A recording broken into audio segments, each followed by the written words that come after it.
Thanks very much for staying with us. Time now for Eye on Africa with me, Georgia Calvin-Smith. Tonight, prosecutors call for the death penalty for 50 of the 51 men on trial over the May coup attempt in DR Congo. About half a dozen of the defendants are foreign nationals, including 3 Americans. Also, the race is on to replace current African Union chief Musa Faki Mahamat. Amongst those throwing their hat in the ring to succeed him is Kenyan opposition leader Raila Odinga. And better out than in, frustrated Nigerians let off some steam in special rage rooms where they can hammer out their pent-up dissatisfaction with literal hammers and old electronics. But first, in DR Congo, military prosecutors are pushing for judges to hand down the death penalty to 50 defendants on trial over an attempted coup. 3 Americans are amongst those facing charges over the alleged plot which saw armed men attack the home of the economy minister and presidential offices in Kinshasa back in May. Our Emmett Livingston has more. On Tuesday, the prosecutor in a military tribunal into an attempted coup in DR Congo requested the death penalty for most of the defendants. 51 defendants are on trial in the capital Kinshasa for the events of May 19th, when dozens of people, led by the now deceased Congolese political exile Christian Malanga, tried to overthrow the government. The attempted coup failed, with Malanga as well as several innocent people ending up killed. Among the defendants now on trial are 3 Americans, among whom is Malanga's own son, as well as 1 British, 1 Canadian, and 1 Belgian citizen. The military prosecutor said on Tuesday that almost all of the defendants, including the foreign nationals, should be sentenced to death for their alleged role in the crimes. The lawyer representing the Congolese government in the case told us that the request for capital punishment is appropriate. What kind of country is this where children go to get instruction somewhere else? They get brainwashed elsewhere.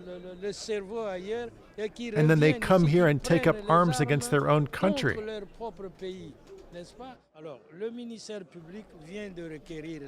The prosecutor has just recommended sentences which are severe. But it's up to the tribunal to rule on the sentence that is appropriate for each offense. The prosecutor has also demanded that the defendants pay a massive $250 million in damages. After the defense pleads its case, the judges in the military tribunal will convene to decide the penalty. But the case could drag on, as any decision is almost certain to be appealed. Well, doctors in Nigeria have gone on a week-long strike to put pressure on security agencies to do more to free a kidnapped colleague. Dr. Ganiat Popoola has been held for 8 months now, since she, her husband and her nephew were taken from their home. Her husband has been released, but the others are still being held. Samuel Okoye tells us more. Doctors in more hospitals have joined the strike as it enters the 2nd day. The strike has paralyzed activities in hospitals across Nigeria. The doctors are demanding the rescue of their colleague, Dr. Ganiat Popoola. The female doctor was abducted from her official residence in Kaduna State, north-central Nigeria, late last year. Dr. Popoola and her nephew have been in captivity for more than 7 months. The gunmen who abducted them are demanding the equivalent of thousands of euros as ransom.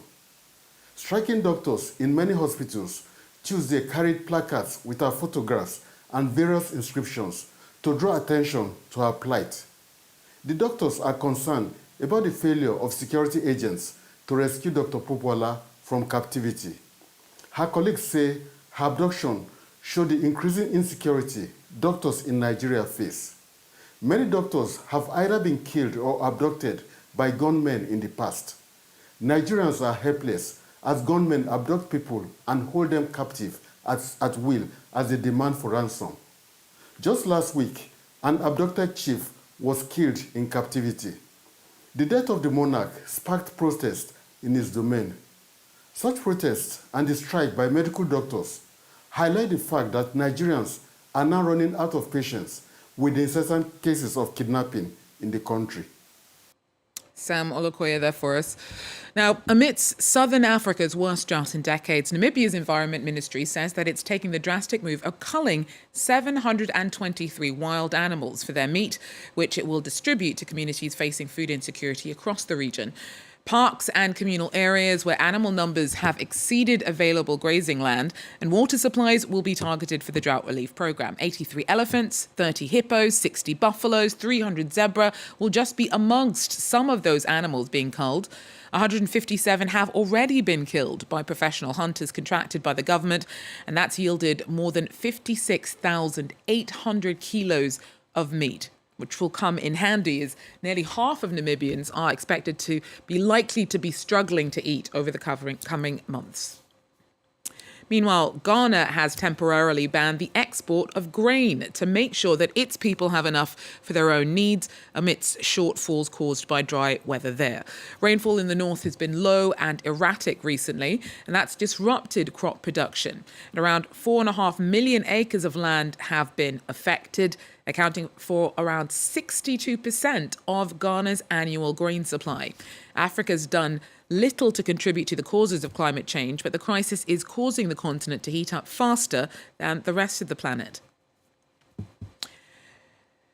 And the race is on to replace current African Union Chief Moussa Faki Mahamat. The chair of the AU Commission served since 2017, and member states are set to vote for his successor at the body's summit next February. Senior politicians from Djibouti, Madagascar, Mauritius and Kenya have all thrown their hats into the ring. Kenyan opposition leader Raila Odinga says that he sees the promotion of continental unity as an absolute priority. My selection to be Kenya's candidate is not about one man's ambition, but an African's journey to serve the motherland.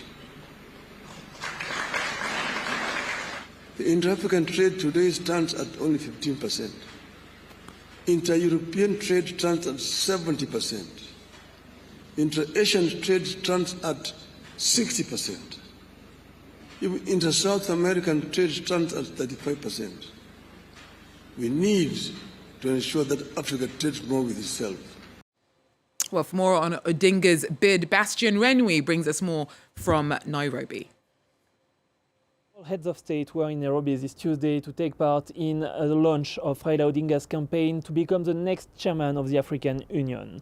The event was organized by Kenya's President William Ruto, and he had one thing in mind. He was trying to show that all the leaders of the region are behind one man, Raila Odinga. Since his youth, he has been fighting alongside the opposition here in Kenya, but he is also widely considered as a Pan-Africanist, as someone who fought for democracy in Africa. I can tell you that here in Kenya, many are happy about this candidacy, but several political analysts also believe that President Ruto has something in mind, that he is trying to bring Raila Odinga away from Kenya in order to weaken the opposition. Democracy is always fragile, and there are always sorts of threats. But I think there's enough strength in the country to continue with or without individuals. And Raila is just an individual, nothing else. So as to the question about Kalonzo and other politicians, yes, they want to imagine themselves and present themselves as the effective opposition with or without Raila Odinga. And in fact, they are saying they don't need him. And he can go to the AU or wherever he wants to go, but the opposition will continue to be there. If Raila Odinga is elected, it will be a new beginning for Kenyan politics. He is currently 79. Chances are very high that if he becomes the next African Union chairman, he will not take part in Kenyan politics anymore. Recently, he's been criticized by his supporters for being too close to President Ruto. They even say that he started an unofficial alliance with the president. So being elected as the AU chairman would add a final positive step in his legacy. But he needs to be elected. He will face three other candidates, the former foreign affairs ministers of Madagascar, Mauritius and Djibouti. The election will take place in February 2025. Bastien Renouy there for us in the Kenyan capital. Now, Paris is on the brink of take two of an international sporting extravaganza. The opening ceremony of the Paralympics is on Wednesday night, and I, for one, cannot wait. I was actually pretty shook at how exciting the Olympics were, and I'm really looking forward to round two. And a host of elite African athletes have started making their way here for the tournament. Amongst them is Ugandan swimmer Husna Kukundakwe. Now, she won her first gold at the 2018 Paralympic Youth Camp 100 metres and has continued to medal impressively since. She represented Uganda in Tokyo and says that she has always risen to challenges and is eager to push her limits here in Paris. As I grew in the sport, I started to feel more confident in myself through swimming, because swimming is a sport where you have to fully undress and expose yourself to the world. So I eventually got used to people pointing at me, looking at me differently, pointing fingers, laughing. Actually, I qualified for 6 events, but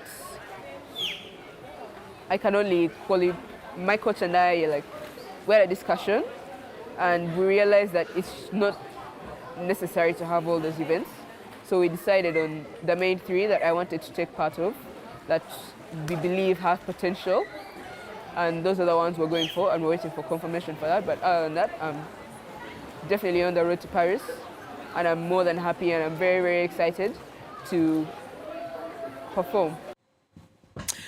Well, Nigerians angry about the cost of living crisis are letting off some steam by using a rage room. The country's facing a crisis, and even without that, life in bustling Lagos can sometimes be notoriously stressful. But it looks like nothing that a good 30 minutes with a sledgehammer and some old TVs can't fix. Take a look.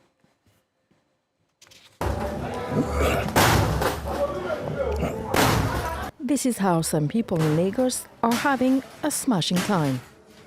For Olaria Bigbe Akim, beating up old screens and bottles help him contain his stress about the worst cost of living crisis in his country.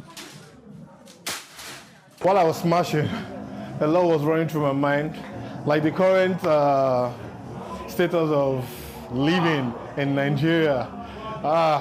It's gone high. You have to battle with a lot of things, cost of feeding, transportation and all that.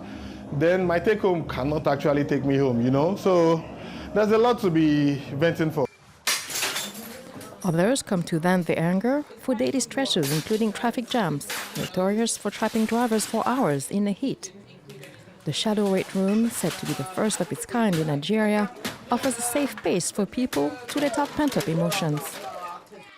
For 7,500 naira, about $5, customers are left alone with protective gear and a sledgehammer in a room for a 30-minute session. The items are later recycled. The owner says the idea came during the COVID-19 pandemic in 2020, after he lost his mother and struggled with work. The entrepreneur is also a physician and stresses the rate room is not a replacement for therapy. A rage room is not a therapy session. However, your therapy session can begin or end with a rage room.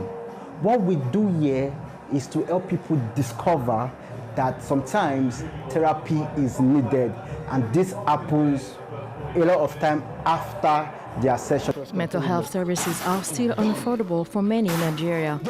By tapping into their primal rage, Shadow Rage users may have found an alternative outlet.